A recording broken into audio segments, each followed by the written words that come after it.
တရားများလို့သူများအားလုံးမင်္ဂလာပါဗျာနော်ဒီနေ့ကျွန်တော်မြန်မာနိုင်ငံနဲ့ပတ်သက်ပြီးရင်အမှန်တရားလေးတွေကိုတင်ပြတော့မှာဖြစ်ပါတယ်အားလုံးခြုံပြီးရင်တင်ပြတော့မှာဖြစ်ပါတယ်အဲ့ဒီကြောင့်စီရေးရောလူမှုရေးတွေရော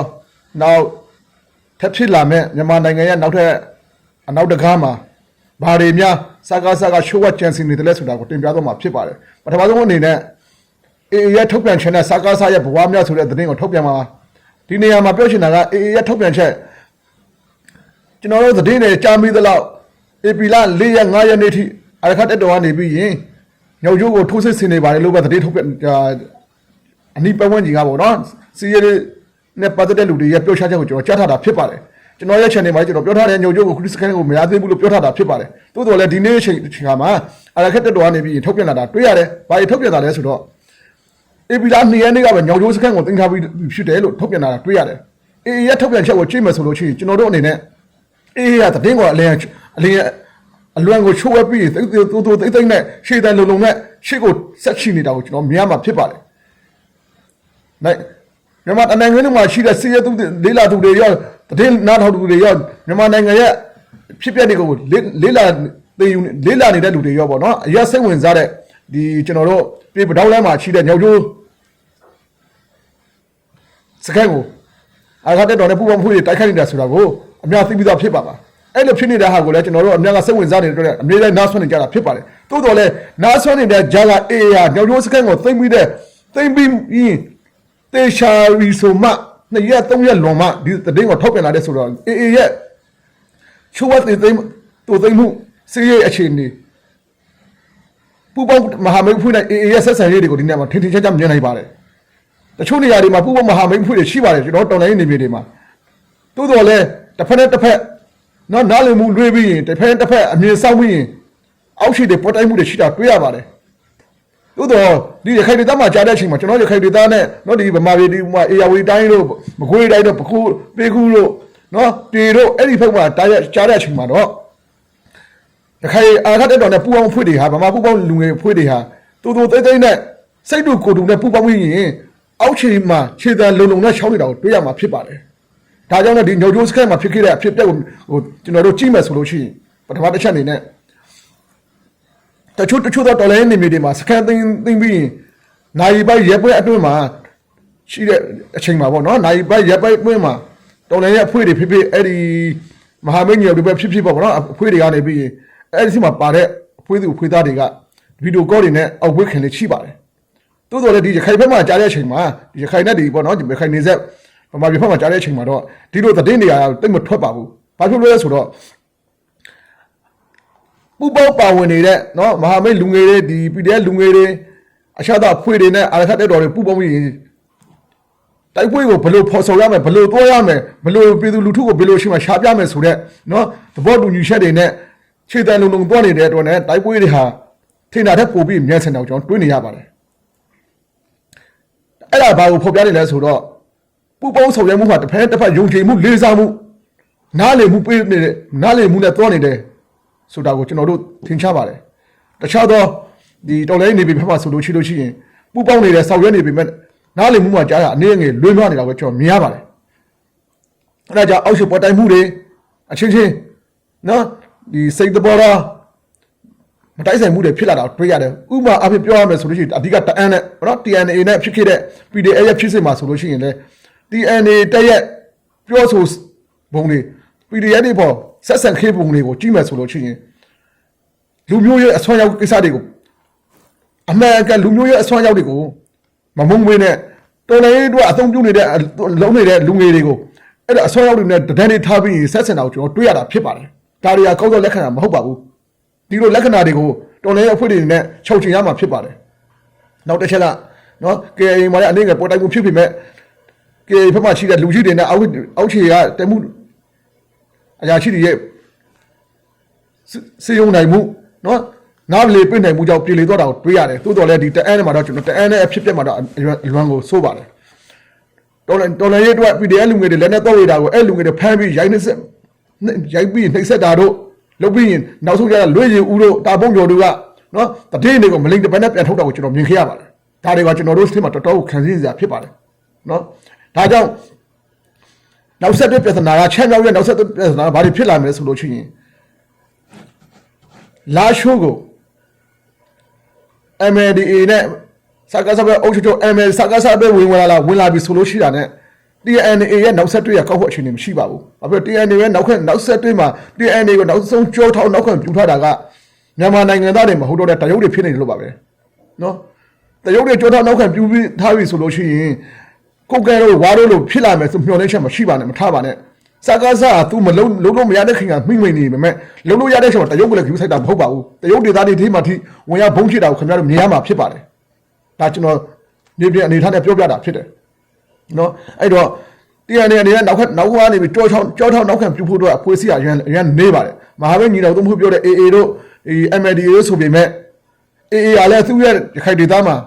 အင်းကအလုံးအရင်းနဲ့အထေချထားတာဖြစ်ပါတယ်အဲ့ဒီချက်မြောက်မှာရှိရင်အလုံးလုံးရှိရင်2000ကတည်းမရှိပါဘူးလူအင်အားဟာနော်လွန်ခေကတော့ကျွန်တော်လွန်ခေတဲ့2နှစ်3နှစ်မှာတော့အင်အားတောက်ချီထားခဲ့ပြီမဲ့နောက်ဆုံးဆိုသူဒေသအတွက်သူဒေသလုံခြုံရေးကာကွယ်ရေးအတွက်အဲ့မှာရှိတဲ့အင်အားတွေရှော့ချပြီးရခိုင်ဒေသမှာအင်အားတွေကိုဖြစ်တင်ထားတာကျွန်တော်တွေ့ရပါတယ်ဒါကအရှိတော်ချီတိုက်ပြောပြတာဖြစ်တယ်ဘာဖြစ်လဲဆိုတော့ MLDA TNA အနေနဲ့မဟာမိတ်ကြီးတော်သုံးဖို့ဆိုမဲ့ MLDA နဲ့လည်းပတ်တိုက်မှုတွေဖြစ်ခဲ့ရရှိပါတယ်အနေနဲ့အများကဒီဟာတွေဟာတော်လိုင်းရဲ့အဖွဲ့အစည်းတွေမှာစိတ်ထိတ်မှာတောင်းတဲ့တယောက်တော့သူလုံထားတဲ့မကြည်မဲမှုတွေကိုဖော်ပြနေတာကိုပြရပါတယ်ဟုတ်ပြီအဲ့ဒီတော့ TNA ရဲ့ MLDA ရဲ့ထိထုတ်ထားတဲ့နေဆက်ဂိတ်တွေမှာဆိုလို့ရှိရင်အဲ့ဒီနေဆက်ဂိတ်တွေရဲ့ဒီဝင်တွေပေါ့နော်အချို့ကျခွေးဝင်နေတယ်ဆိုပေမဲ့ခွေးဝင်ပြီးပေါ့နော်တော်လည်းတို့အသုံးပြုနေတဲ့ဒီတဲတော့အသုံးပြုနေဆိုပေမဲ့တစ်ချိန်မှာဒါဟာပြဿနာမဖြစ်လို့ပြောနိုင်ပါဘူးကိုလိုအဲ့ချက်မြလာပြီဆိုလို့ရှိရင်ငွေကြေးပုံမွေးလိုအဲ့လာမယ်လိုအဲ့လာလို့ရှိရင်မျက်စောက်ထုတ်လာမှာဒါအဲ့ဒါတွေပါပဲနော်အဲ့တော့အခု MLD ဆိုရင်လည်းကြည့်လိုက်ပါတရုတ်ရဲ့ဩဇာအာဏာကြောင့်တရုတ်ရဲ့ PR ကြောင့်လာရှိုးထွက်ပြေးမယ်လို့ပြောတယ်အဲနောက်တစ်ခုသတင်းတက်တာကလာရှိုးမြို့မှာတရုတ်ရဲ့ကောင်ဆိုင်ဝင်ရုံစိုက်ပြီးရင် MLDA နဲ့စကားစားပူပေါအုပ်ချုပ်မယ်လို့ပြောတယ်ဒီကိစ္စတွေကအရင်ကအောက်တန်းကြတဲ့လောက်ရလို့ကျွန်တော်မြင်တယ်ဘာလို့မြင်လဲဆိုတော့မြန်မာနိုင်ငံသားတယောက်အနေနဲ့ကြီးမယ်လာရှိုးမြို့မှာကောင်ဆိုင်ဝင်တရုတ်ရဲ့ကောင်ဆိုင်ဝင်ရုံစစ်ထားမယ်စိုက်မယ်ထားမယ်ဆိုလို့ရှိရင်မြန်မာနိုင်ငံနိုင်ငံထဲမှာရှမ်းမြောက်ဟာတရုတ်ရဲ့ဩဇာအာဏာခံအောက်လုံးဝရောင်းတော့ပြီဆိုတော့ကျွန်တော်တို့မြန်မာနိုင်ငံသားသိဖို့လိုတယ်ဒီတော့ကျွန်တော်တို့ကတော့ရှင်းရှင်းပြောတာတရုတ်ရဲ့ဩဇာအာဏာခံဖြစ်တဲ့ပေါ့နော်တရုတ်ရဲ့ဩဇာခံဖြစ်တဲ့ဘက်အွန်လိုင်းကိုဖွင့်ရမဆိုနော်မြန်မာနိုင်ငံတင်ရင်အင်ချက်တော်တစ်ချက်ပါတားရမှာပဲဒါအမှန်ပဲကျွန်တော်တို့လုံးဝလက်မခံဘူးတရုတ်မရှိဘူးကိုတော်လိုင်းရဲ့အဖွဲ့တွေကအုပ်ချုပ်တယ်ဆိုရင်ကျွန်တော်လက်ခံတယ်အုပ်ချုပ်ပါအခုတရုတ်ကရုံးထိုင်ပြီးမှတရုတ်ရဲ့ဩဇာအာဏာခံအောက်ကသွားမယ်စကားစားတဲ့ဒီ MLDA ရဲ့လုံးရောက်ကိုကျွန်တော်ကြည့်မယ်ဆိုလို့ရှိရင်ကျွန်တော်တို့ကလုံးဝလက်ခံနေကြအကြောင်းမရှိဘူးမြန်မာနိုင်ငံသားတယောက်အနေနဲ့เนาะဒါမြန်မာနိုင်ငံသားတယောက်အနေနဲ့ပြောတာရခိုင်လူမျိုးတယောက်အနေနဲ့ကတော့ခင်ဗျာဘေးရထိုင်ကြည့်နေုံပဲကိုဒေသကိုတင်ညော်လုံးထားမယ်ဘေးရထိုင်ကြည့်နေုံပဲเนาะပြောတာလေးတွေကိုခင်ဗျားတို့နားရှင်းချင်းနဲ့နားထောင်ဖို့လိုတယ်เนาะနောက်မှပဲခင်ဗျားတို့ဒီဗမာအဆွမ်းရောက်တချို့เนาะစကားစားရဲ့လက်ဝေခံဗမာအဆွမ်းရောက်တချို့เนาะကျွန်တော်တို့တချို့အားလုံးမစော်ကားပါဘူးเนาะအဲ့တချို့ရဲ့ရခိုင်လူမျိုးတွေပေါ့ဘယ်လောက်ထိရုံးမှာပတ်ဆက်ထားတဲ့ဆိုတော့နည်းနည်းတင်ပြတော့မှာဖြစ်ပါတယ်နောက်ဆုံးเนาะဒီပို့နောက်ဆုံးမှာပေါ့အဲ့တော့စဉ်းစားကြည့်လိုက်ကိုကဲကလည်းတရုတ်လက်အောက်ခံဝါလည်းတရုတ်လက်အောက်ခံ TN လည်းတရုတ်လက်အောက်ခံဆိုလို့ရှိရင်အဲ့ဒီရှမ်းမြောက်မှာရှမ်းတော်လည်းရဲ့အဖွဲ့ဆို SSP တော့ SSA ဘာညာကွကွာတော့အဲ့ဒီ PN လို့ဆိုဘလောက်လို့ဆိုတာဒီ sorry ဒီပိုးဆိုတာတဲ့ဘာမှကိုဒေတာတော့မလုပ်ပေးနိုင်ဘူးပိုးကပြောပါပိုးနေပြီလုံချုံရေးမင်းတို့တရုတ်ပိုးနေပြီလုံချုံရေးအတွက်လုံးနေပြီမဲ့အချိန်ကြာလာတဲ့အမြမင်းတို့ဟာဘေးရောက်ပြီးမင်းတို့လူမျိုးကပျောက်သွားမယ်ဆိုတော့သဘောပေါက်ဖို့လိုတယ်နော်ဒါစကားချက်တော့ပြောပြတာငါတို့ကလူက1000ရှိတယ်2000ရှိသွားမလုံးနဲ့မင်းတို့3000ရှိဝါမှာ3000ရှိတယ်3000ခွင့်ရှိတယ် TN နဲ့ပေါင်းလိုက်မယ်9000လောက်ဖြစ်သွားမယ်ကိုကနဲ့ပေါင်းလိုက်မယ်1000လောက်ကျော်လောက်ဖြစ်သွားမယ်မင်းတို့ PN နဲ့ဘာလို့ရမလဲ PN တို့ကျွန်တော်မေးကြည့်မယ်လမ်းကြုံတို့ပြောခိတာဒီစကားကိုမပြောချင်ပါဘူးနော်ချန်လဲအဲ့လိုပဲချန်နဲ့ဖွင့်ရတော့တဲ့ဖွဲ့တော့တောင်းနှမြောက်မဆက်ပူပေါင်းဆောင်ရမလုံးနိုင်ပေးနဲ့ရှမ်းဒေသမှာတော့ဟုတ်လားတောက်ဖက်ကလူကမြောက်ဖက်လူကမုံမြောက်ဖက်လူကမုံတောက်ဖက်လူကမုံဖြစ်နေတဲ့ကိစ္စတွေကိုမဖြစ်ရှင်းနိုင်ပေးနဲ့တော်နိုင်လို့ဖို့ဘယ်လိုသွားလုံးမလဲ SSA SSP တို့ခင်ဗျားတို့မြန်မာနိုင်ငံမှာအဓိကအကြီးဆုံးပြည်နယ်ဖြစ်ချမ်းပြည်နယ်ဟာတော်နိုင်ဒီဘယ်လိုပြောလက်နက်ကအဖွေးအများဆုံးလို့ပြောလို့ရတယ်ဘာဖြစ်လဲလက်လက်ကဖွင့်များတာဘာမှမလုပ်ပေးနိုင်တဲ့အတွက်နဲ့စကားစားအဲ့ဒီသက်ဂုတ်ထိထိမဲ့နောက်ဆုံးကြတော့တရုတ်ကအဲ့ဒါကိုသိထားတဲ့အတွက်တရုတ်ကကိုဝင်ရောက်ပြီးရင်မြန်မာနိုင်ငံရဲ့ချမ်းမြောက်ဒေသကိုနော်အလုံးစုံထိန်းချုပ်ဖို့ကိုလိုနီအဖြစ်သူတို့ရဲ့ပြည်နယ်တစ်ခုအဖြစ်အမေဖို့တော့လုံးဆောင်တော့ခင်ဗျားသိဖို့လိုတယ်နော်အစွမ်းရောက်တယ်သိဖို့လိုတယ် မြန်မာနိုင်ငံကိုမြန်မာနိုင်ငံမျက်စိနဲ့မြန်မာနိုင်ငံသားမျက်စိနဲ့ကြည့်ကိုတိုင်ကိုဒေတာကိုဒေတာမျက်လုံးနဲ့ကြည့်နော်ကျွန်တော်ရခိုင်ပြည်သားရခိုင်မျက်လုံးနဲ့ကြည့်တယ်ငါဒေတာမှာအဲ့လိုရခိုင်မျိုးတွေဘယ်လိုဖြစ်ပြနေလဲဘယ်လိုဒုက္ခခံစားတယ်ဘယ်လိုကောက်ကြည့်ပေါ်နေလဲဘယ်လိုခံစားနေရလဲကျွန်တော်မျက်လုံးနဲ့ကြည့်တယ်မြန်မာနိုင်ငံကြမြန်မာနိုင်ငံသားဆိုမျက်လုံးနဲ့ကြည့်တယ်တနိုင်ငံလုံးချုံချုံပြီးနော်ဒါလေးတွေကိုခင်ဗျားသဘောပေါက်ဖို့လိုတယ်အဲ့လိုအဆွေအမဟုတ်ဘူးလေခင်ဗျားတော့အဆွေရောက်ဆုံးပြန်ကြည့်မယ်ဆိုလို့ရှိရင်နော်ဆုံးရှုံးမှာခင်ဗျားတို့ပဲဒါကျွန်တော်နောက်ဆုံးမပြောအောင်မယ်ဒီတော့နော်အဲ့လိ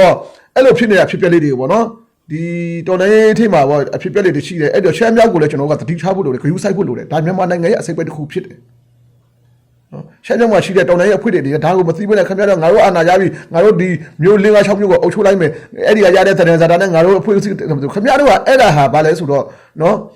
်ဒီကျွန်တော်တို့စာငင်ငယ်စာဖက်ဖူးတဲ့ပေါ့ဗျာဒီအင်္ဂလိပ်တွေထွက်သွားပြီးတော့မြန်မာနိုင်ငံမှာဟုတ်လာ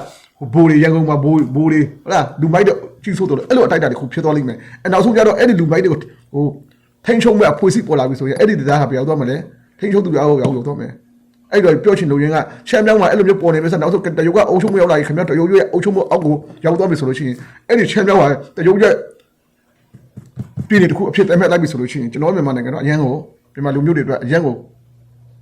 နေတာတာထားတဲ့ဟုတ်လားအသုံးမကျတဲ့လူတွေကအုပ်ချုပ်မှုကြောင့်ဖြစ်ခဲ့တာကိုပြန်ပြီးသွေးနဲ့ပြန်ရင်းရမယ်အဲ့ဒီဟာတွေကိုပြန်ရဖို့တော့သွေးတွေနဲ့ရင်းရမှာကိုမြေအောင်နေတော့ကြိုပြော့တာဖြစ်ပါတယ်နော်တဘောပေါက်ဖို့လိုလိမ့်မယ်နော်အဲ့ဒီနောက်တစ်ချက်ပါလဲဆိုတော့ဒီစကားစားရဲပေါ့နော်ရခိုင်ဒီစကားစားရဲပေါ့ဘင်္ဂလားဖြစ်သွားပြီးဘင်္ဂလားဒေ့ရှ်ပြေးသွားတဲ့နော်ဘင်္ဂလီလူမျိုးတွေကိုပြန်ခေါ်ဖို့ဆိုတဲ့ကိစ္စကိုလိုက်ဖို့မှာတွေ့ရတယ်အဲ့တော့ဒီဟာကိုပြန်ကြည့်မယ်ဆိုရင်လည်းပေါ့နော်ဒီလုံးဇလန်ကအခုမှမဟုတ်ဘူးရခိုင်ဒေသမှာဒီဇလန်ကြောင့်နော်ဒီဘင်္ဂလီအရေးခင်းကရာဇဝတ်တစ်ခုရှိခဲ့ပြီရာဇဝတ်တစ်ခုဆိုတော့နှစ်ပေါင်း90လောက်ကျော်လာခဲ့ပြီနော်အဖြစ်ပြက်တွေကအဲ့ဒီဘင်္ဂလီနဲ့ပဲဒါရခိုင်ဒေသမတင်ငင်မှုဖြစ်အောင်လုံးနဲ့ဆုံးတာဖြစ်တယ်အချင်းချင်းလုပ်ခဲ့တာဘင်္ဂလီတွေလည်းအမျိုးမျိုးခံစားနေရတာပဲနော်ဘင်္ဂလီတွေလည်းအမျိုးမျိုးခံစားနေရတယ်ပဲခင်ဗျားသိမှာကဘင်္ဂလီနဲ့စကားစားဘင်္ဂလီကို respect ပေးဘင်္ဂလီကိုရှလုံးနေဆိုပြီးဘင်္ဂလီတွေကြည့်ပေါ်တာမဟုတ်ဘူးအဲ့ဒီဘင်္ဂလီတွေကလူလဲရွှေ၄၅၉ယောက်ကိုအရင်ပြပြီးကျင်တဲ့အောက်ကဘင်္ဂလီတွေဟာဒုက္ခမျိုးစုံခံနေရတာကျွန်တော်ကကောက်သိတဲ့ဒီကိစ္စတွေကိုရခိုင်ဒေသမှာလည်းအဲ့လိုပဲရခိုင်တွေမတင်ချင်ဖို့ရခိုင်တွေကြီးပွားတိုးတက်တာမဖြစ်ဖို့ကြီးပွားတိုးတက်တာလို့ရှိရင်ဒီကောင်တွေကတစ်ချိန်မှာငါတို့ကလန်လာတယ်ဆိုတော့သူတို့ရဲ့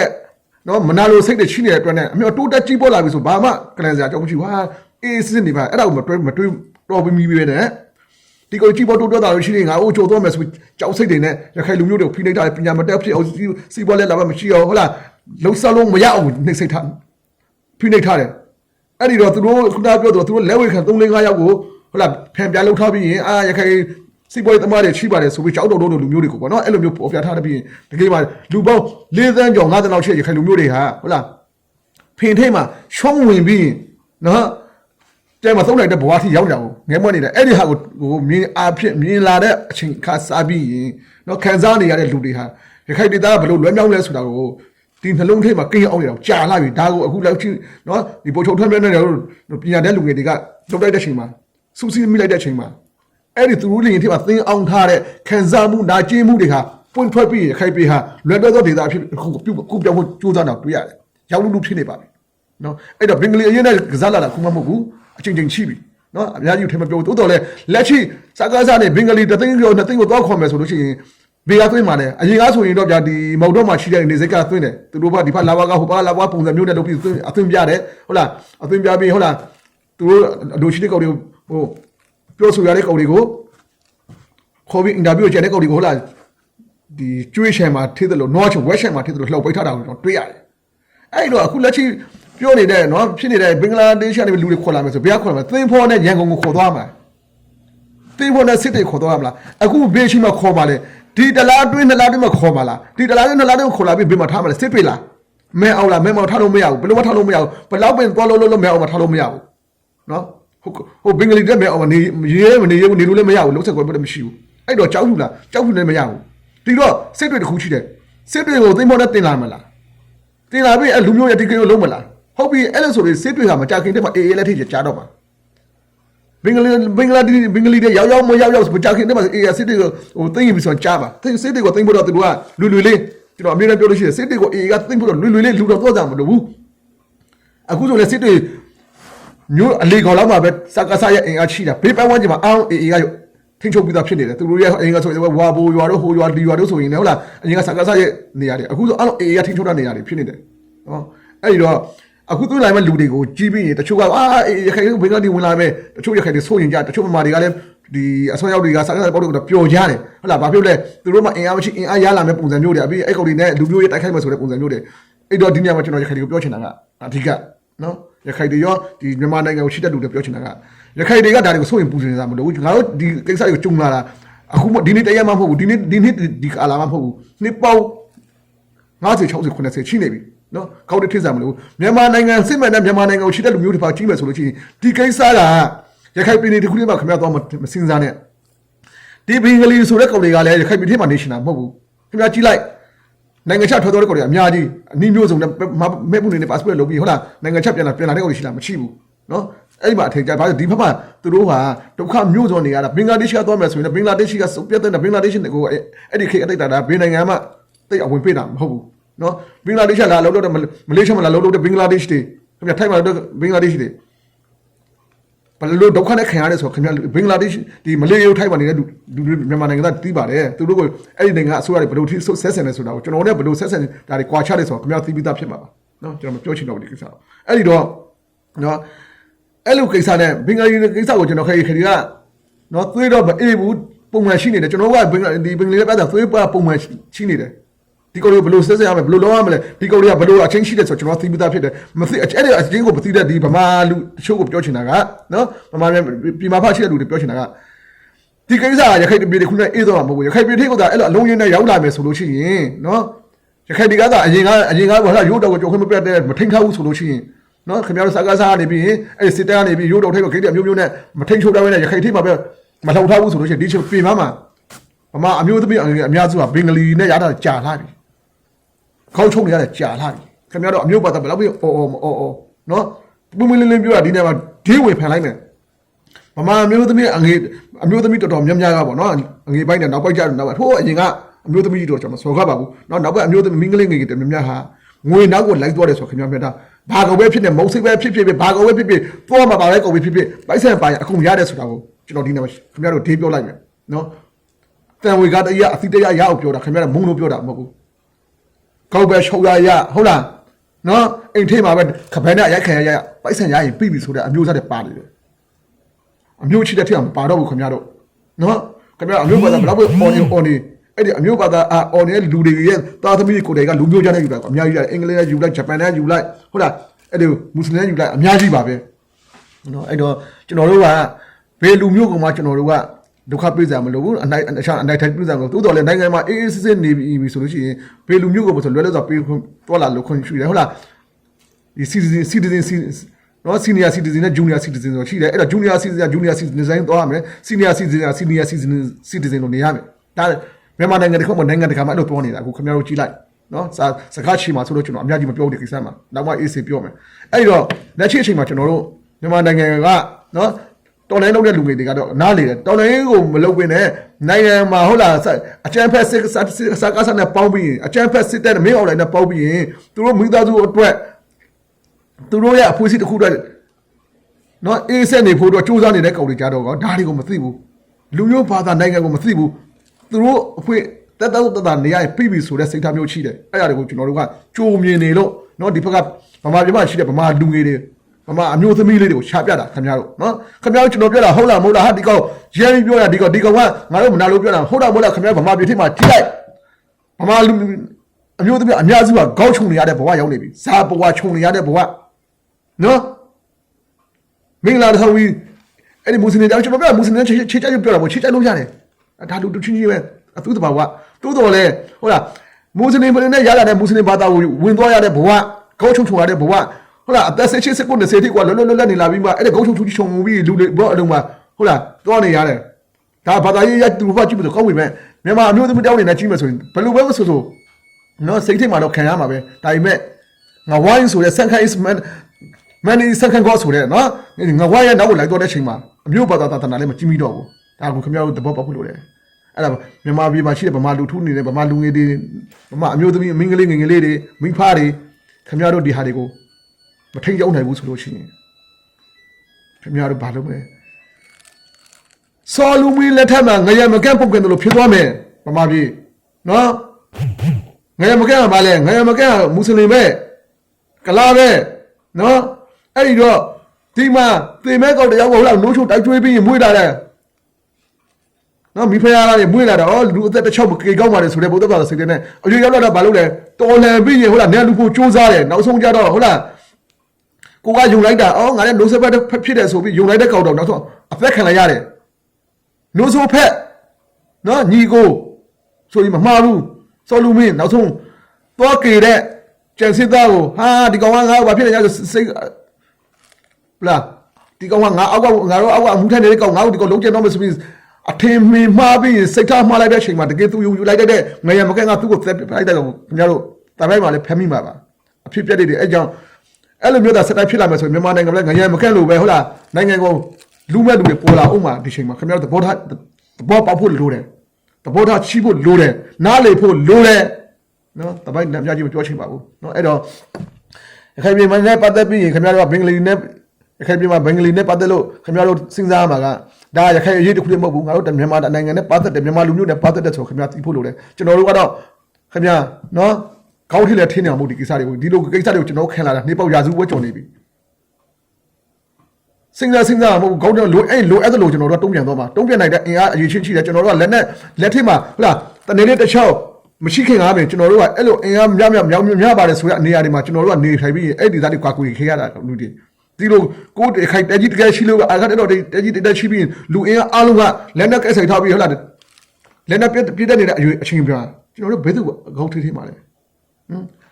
ဘင်္ဂလားဒေ့ရှ်မှာလည်းခင်ဗျားပြည့်တဲ့အတိုင်းပဲဘင်္ဂလားဒေ့ရှ်မှာအဲ့လိုအဆွဲရောက်တဲ့ပူပေါင်းပြီးရင်အဲ့လိုအကျဲဖက်လို့ရှိနေတာဖွေးစစ်ရှိတယ်သူတို့ရဲ့အစိုးရထဲမှာ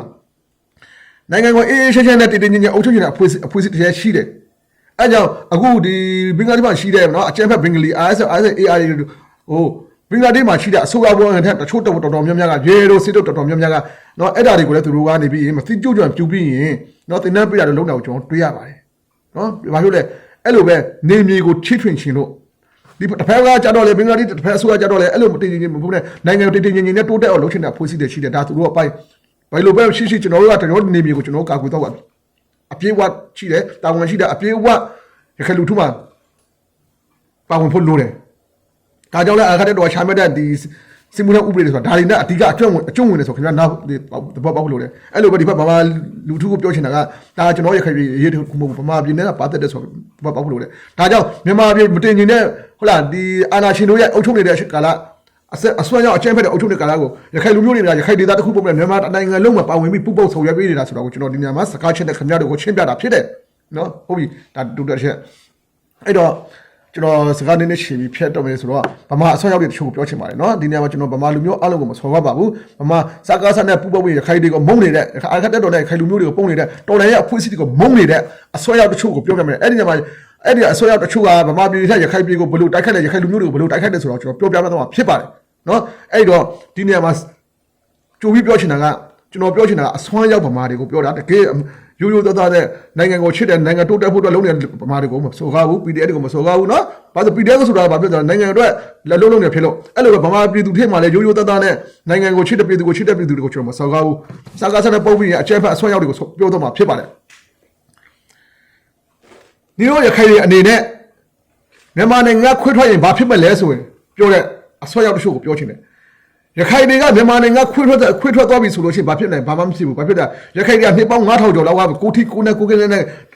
နော်အရှိတော့အာရှမှာကဘာမှာနော်ထင်ရှားတဲ့ဒေတာတစ်ခုဖြစ်တယ်စိတ်ပေါ်ဖျက်မှုတိုးတက်ပြီးတကယ်ကိုဒီဥရောပနိုင်ငံနဲ့ဆက်သွယ်ပြီးကုန်သေးရောက်ဝေးပြီးလုံပြီးရင်တိုးတက်ခဲ့တဲ့နိုင်ငံတစ်ခုဖြစ်တယ်အကြောင်းမျိုးကြောင့်ဗမာလက်အောက်ကိုရောက်တော့တဲ့ချိန်မှာအဲ့ဒီရွှေထီးဆောင်ခဲ့တဲ့အတိတ်ဘဝဟာတွေဟာပြာပုံဘဝကိုရောက်ပြီးပြာတော့တိုးနေတဲ့ခွေးလို့အစင်တက်ဖြစ်သွားတာကိုမြင်ရမှာဖြစ်ပါတယ်အဲ့တော့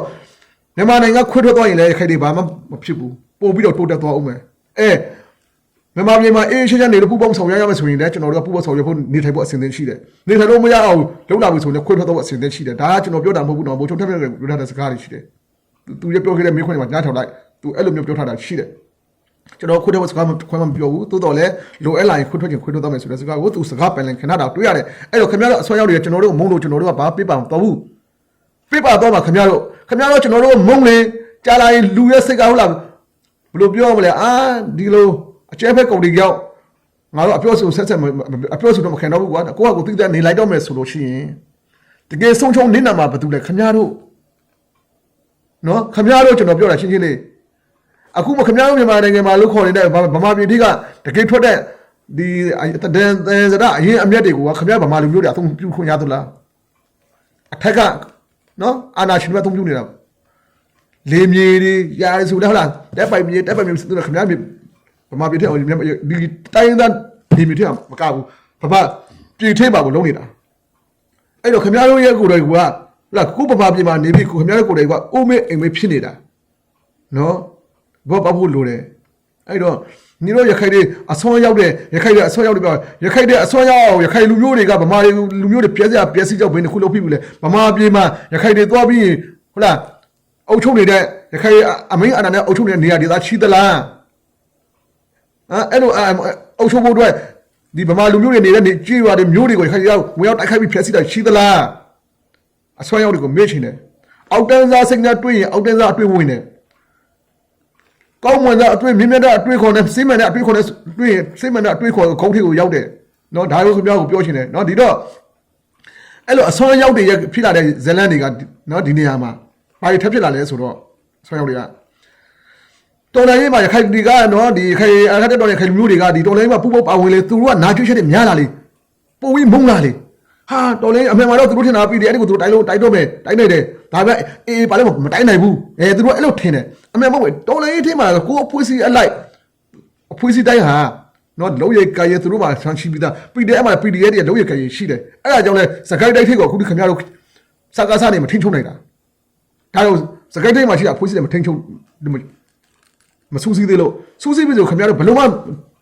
နော်စကားစားမလုံးနိုင်ဘူးဘာဖြစ်လဲလူကွေလူရည်တဲ့အရမ်းများတယ်ဒီ PDF ထိမှာနော်ပညာတတ်တဲ့အရမ်းများတယ်စိတ်တက်တဲ့အရမ်းပြင်းထန်တဲ့လူတွေဖြစ်တော့ခင်ဗျားတို့ ਨੇ ဘလုံးမကိုတွားတိုင်းကိုမနိုင်ဘူး PDF တွေကိုခင်ဗျားတို့သိအောင်ပြောပြတယ်နော်အဲ့တော့ဟိုငါတို့ဒီတော်လိုင်းအဖွင့်တွေပါဟိုဗမာတွေပါလို့နိုင်တယ်ဗမာတွေလည်းဒီတော်လိုင်းအဖွင့်တွေပူပေါင်းလို့ဒီတော်လိုင်းကိုဒီမြန်မာပြည်ဖြည့်ဆည်းနေဆိုတဲ့ခင်ဗျားတို့အဆွမ်းရောက်တဲ့ပြောစကားတွေကိုကြီးမယ်ဆိုလို့ရှိရင်ခင်ဗျားတို့ကဘူးမသိဘာမသိပေးနဲ့ဟုတ်လားရှင်တော်တွေကမင်းအောင်လဲလုံကြီးလှန်ပြတာကိုရှာရည်တမျက်မျက်နဲ့ကြီးနေအဆင်းပါပဲနော်ရှင်းလားခင်ဗျားတို့အဆွမ်းရောက်တွေခင်ဗျားတို့အဆွမ်းရောက်တွေကျွန်တော်ပြောရှင်းလားမသိဘူးနော်ရှင်တော်တွေကမင်းအောင်လဲကနေပြီးလုံကြီးလှန်ပြတာကိုခင်ဗျားတို့အပြားနေမရှာရည်လေးကြားပြီးကြီးနေအဆင်းပဲနော်စကားပြောနေတဲ့ရိုင်းသွားလားမသိဘူးစိုးရင်တော့ထိနာတဲ့သိလားခင်ဗျားတို့အဲ့လိုပြောရင်ခင်ဗျားနာအောင်မယ်ဒီတော့လက်ရှိအဖြစ်ပြတဲ့အောင်ပြန်ကြည့်မယ်ဆိုလို့ချင်းစကားစားရဲ့အချိန်ကဘလို့မကောက်ဘူးမကောက်တဲ့အတွက်စကားစားဘာမျိုးထိုင်းနိုင်ငံသွားတယ်လဲတချို့ကပြောတယ်ဟာထိုင်းနိုင်ငံဖိတ်ခေါ်ရပါထိုင်းနိုင်ငံဖိတ်ခေါ်တာမှန်တယ်စကားစားဘာလို့သွားတယ်လဲစကားစားကသူ့ကိုလူရမသွေးတဲ့နိုင်ငံတွေမြတ်တာရှိမှလူရဘာထိုင်းနိုင်ငံမှာပူကျင်းပါတယ်ဆိုနိုင်ငံတကာလာကြတယ်ပေါ့ကြာအဲ့ဒီတော့အဲ့ဒီကျင်းပါတဲ့ဟာတော့တဲ့အတွက်သူကလူတော့တိုးတယ်ဆိုတဲ့ဟာကိုပြချင်တာမတိလာနိုင်ငံတကာလည်းငါ့ကိုဆက်ဆံကြပါတယ်ဆိုတဲ့ message ကိုပြချင်တာနော်အဲ့လိုပြရှင်တဲ့အတွက်နဲ့ထိုက်နိုင်ငံကိုသွားတယ်အဲ့တော့စင်တာပြခံရတယ်ထိုက်နိုင်ငံမှာလည်းအခုဆိုလို့ရှိရင်ဟုတ်လားရုပ်ရက်စင်ခက်တွေဖြစ်တယ်အဲ့တော့အကူသူကိုရှိတဲ့ကောင်ရောနော်အကူသူကိုတကောဝါနေပြီးရင်အခြားနိုင်ငံကိုသွားအခြားနိုင်ငံမှာအကူသူဝင်သွားတာမြန်မာနိုင်ငံကအကူသူကိုဒီထိုင်းနိုင်ငံရောက်တော့ထိုင်းနိုင်ငံမှာအကူသူဝင်ရောလာပြည်သူချင်းပြဿနာဖြစ်ပြည်သူနဲ့ရှစ်ပါတယ်ပြည်သူနဲ့ရဲတွေနဲ့ပြဿနာဖြစ်လွှတ်တော်ထိပ်မှာစူးရှိပါဆိုတော့လွှတ်တော်ချင်းပြဿနာတွေဖြစ်အကူသူဝင်သွားတာနောက်ထပ်ထက်ခေါ်တဲ့အကူသူထဲဝင်လေထိုင်းနိုင်ငံကပြန်အောင်မယ်နော်လောက်မှဘာလို့အကူသူများတဲ့ကောင်တွေသွားတာကိုမြန်မာနိုင်ငံမှာတော့အကူသူများတဲ့ကောင်ချီတော့လေအကူသူများတဲ့လူတွေများနေတယ်ဗျနော်မြန်မာနိုင်ငံမှာနိုင်ငံအုပ်ချုပ်ပါဆိုစကားစအကျမ်းဖက်ကောင်တွေအကူသူအများများလာအဲ့တော့လက်ရှိမြန်မာနိုင်ငံမှာလည်းအဲ့လိုအကူသူများတဲ့လူတွေများနေတယ်ဗျနော်အမှန်တရားကုသူတရားနဲ့ကောက်ပေါ်တဲ့လူကနေတာတယ်တွင်နဲ့မြန်မာနိုင်ငံအဲ့လိုမျိုးဘယ်လိုပြောမလဲဒီစုပ်ပြတ်သက်နေတဲ့ဘဝကိုရောက်တာဖြစ်ပါတယ်နော်အဲ့တော့ညဘင်္ဂလားဒေ့ရှ်ကိစ္စနဲ့လည်းခါဒီစိုးရင်ကြမလို့နော်ဒါပေမဲ့လည်းတတိဝိရိယရှိရမယ်ကျွန်တော်တို့မှာဟုတ်လားအမြဲတမ်းအရင်လိုပဲဟုတ်လာ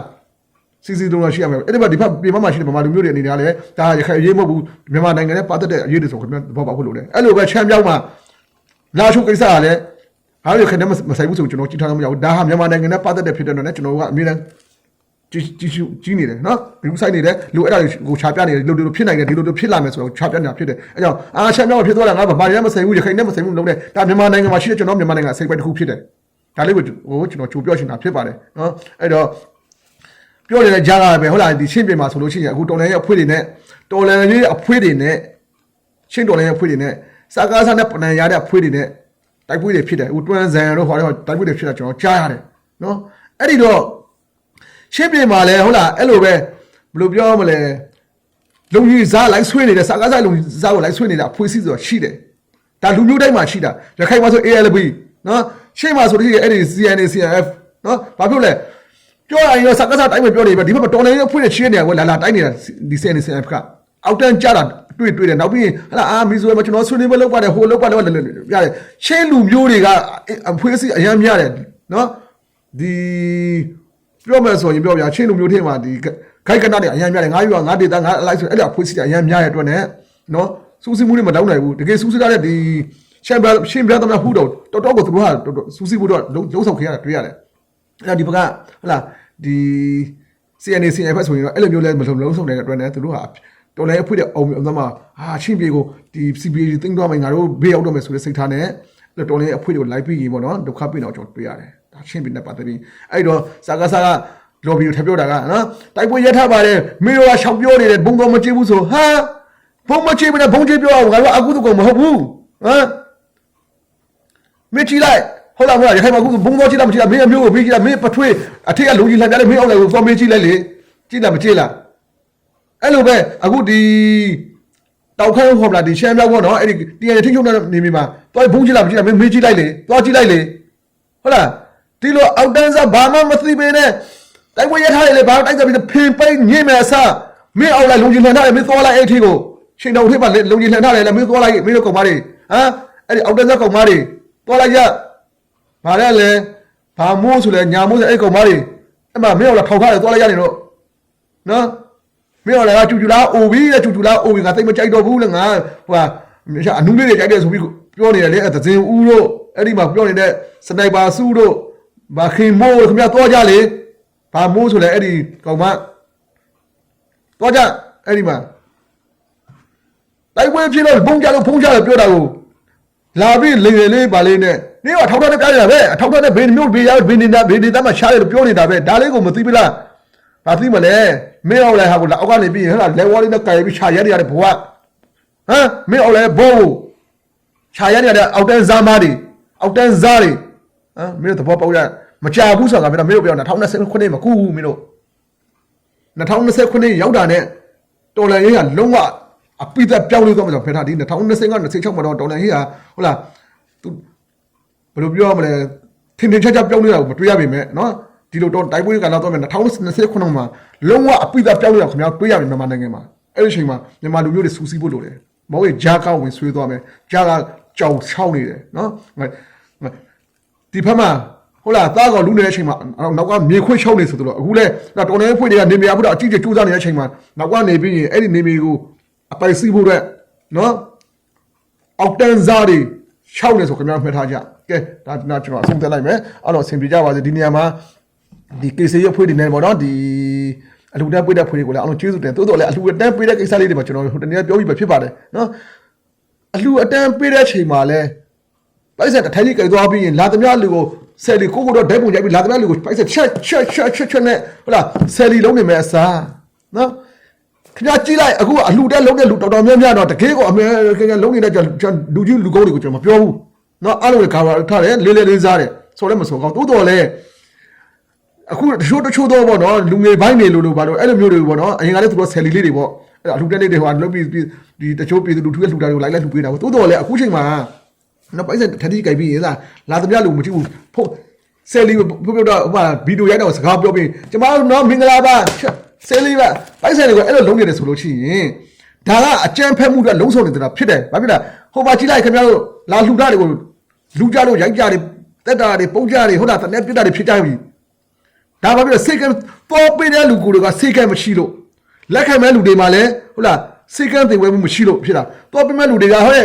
မတော်က2ရက်3ရက်လောက်ကအဲ့ဒီမှာရှိတဲ့နော်စရင်စရာကောက်လိုက်ပြီဆိုလို့ရှိရင် အပိုးအပြင်းလူလည်းမရအပြင်းလူဘယ်ကလာလဲလာတဲ့နေရာတော့ပြန်တော့လာငါတို့အဲ့လိုလာမယ်ဥပမာမန္တလေးမှာလှူမယ်အမရပူကမလှူမယ်စကိုက်တက်မှာလှူမယ်စကိုက်တက်မှာဥပမာဘေမျိုးဘေရွာ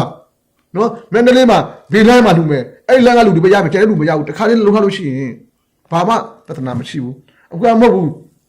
လူပဲလူလည်းဆယ်လေဖြစ်ကြတော့ကားကြီးတဲ့တုံးနာဗီဒီယိုတွေရိုက်တဲ့ပုံတွေရိုက်ပြီးကောက်ပေါ်လာနေပြီဟာလူပွက်လာပြီမန္တလေးတော့နေပြည်တော်အော်ကြတယ်အောက်မှာလူမဲကောင်တွေကတန်းစီပြီးစောင်းနေတယ်လူကြဆက်ကြ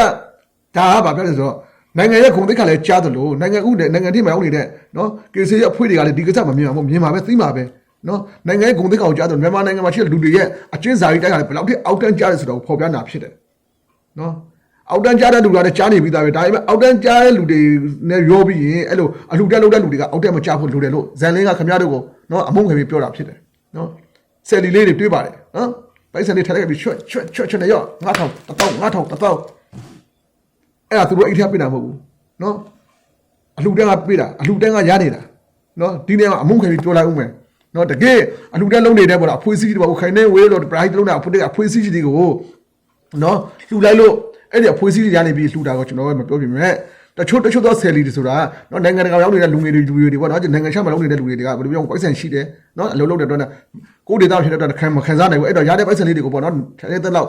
လှူကြတယ်ပေါ့အေးငါတို့ဒါလှူခဲ့ဖို့အဲ့ဒီရတဲ့ငွေကြေးတွေကိုဟုတ်လားနိုင်ငံခြားလှူပေးတဲ့ပိုက်ဆံတွေဆိုပြီးရင်အားလုံးရှုပ်ကြလိုက်ပြီးမှနော်စင်းစရာမရှိတော့ဘူးနော်စင်းစရာတဲ့ဟိုလူကြီးကသောင်းနဲ့ထောင်နဲ့ရှိတဲ့ထက်ကများလာပြီစင်းစရာမတင်နိုင်တော့ဘူးအဲ့တော့အဲ့ခါရှုပ်ပြီးဟုတ်လားငွေတွေကိုအလွဲတော့ရောတပေါက်အဲ့ငွေတပေါက်ရပြီးယူတော့ပြီးအဲ့ဟိုလူကဘာမှမထူးခြားလာဘူးနော်ဘာမှမထူးခြားလာဘူးခင်ဗျားတို့ကတော့အဲ့ဒီငွေလူတွေဆိုပြီးအဲ့ဒီဆယ်လီတွေလုံပြနေတာကိုနော်ရက်တန်းကရက်မှာဒါဟာမကောင်းမှုဆိုတာကတစ်ချိန်မှာအကြမ်းဖက်မှုတွေဖြစ်လာနိုင်တယ်ခင်ဗျားတို့ကိုယ်ကအသက်အန္တရာယ်နဲ့နှိစက်သွားနိုင်တယ်ဟုတ်လားဟာဟိုဖွေးလာဟိုကိုရီလှူဖွေးလာပြီးဆယ်လီ2ယောက်3ယောက်လာပြီးသူတို့ပိုက်ဆံပါတယ်လူကြမယ်ဘာတက်တော့ခင်ဗျားတို့ဝါရိုက်သက်ပြီးသူတို့ယူသွားမယ်ဘာတက်နိုင်မလဲနော်ကြိုမြင်နေလို့ပြောတာတတိထားကြပါလို့နော်အဲ့ဒါမြန်မာနိုင်ငံမှာစစ်မှန်တဲ့မြန်မာနိုင်ငံသားတွေတတိဝိရိယနဲ့ရှိဖို့လို့ကျွန်တော်မြန်မာနိုင်ငံကိုပေါ့နော်နေမျိုးစုံကနေပြီးဖေးဖို့စ조사နေတဲ့နိုင်ငံတွေရှိတယ်ဆိုတာကိုမမေ့ဖို့ရခိုင်နဲ့ပတ်သက်လာချက်ဘင်္ဂလားဒေ့ရှ်မှာလည်းကျွန်တော်ပြောသလိုဟုတ်လားကောင်းတဲ့လူရှိမကောင်းတဲ့လူရှိတိုးတော်လဲဒါရခိုင်ဒေသတဲ့ခုတည်းမဟုတ်ဘူးမြန်မာနိုင်ငံနဲ့ပတ်သက်နေတယ်ချက်မြောက်ဆိုတော့မှလည်းဟုတ်လားဒီတရုတ်တွေပါတယ်အဲ့တရုတ်တွေဟာဟုတ်လားနိုင်ငံကိုဖေးဖို့စ조사တော့ကျွန်တော်မေ့ပြေးလို့မရဘူးဒါတွေကိုကျွန်တော်မြန်မာနိုင်ငံသားစိတ်တဲ့နဲ့နော်လူမျိုးစိတ်တဲ့မကြည့်မြန်မာနိုင်ငံသားစိတ်တဲ့နဲ့ကြည့်လိုက်ကြည့်ပြီးဒါငါတို့နိုင်ငံဖေးဖို့ကောက်တွေကိုလူမျိုးကိုဒေသအုပ်ချုပ်တာကျွန်တော်မပြောလို့ဘူးအုပ်ချုပ်လို့ရတယ်နော်တိုးတော်လဲအဲ့ဘေးနိုင်ငံကဝင်ရောက်ဆွဲဖက်သွားတယ်အခုဆိုချီလာချိုမှာကိုစိတ်ဝင်ရုံဖွင့်မတရုတ်ကိုစိတ်ဝင်ရုံဖွင့်မဆိုခဲ့ရပါလာချိုကဘာဖြစ်သွားပြီလဲရှမ်းမြောက်ကဘာဖြစ်သွားပြီဆိုတော့ကိုအတွင်းနဲ့ကိုမြေအောင်သုံးသက်ကြပါလို့ဒီနာပြောလိုက်အောင်အဆင်ပြေကြပါစေ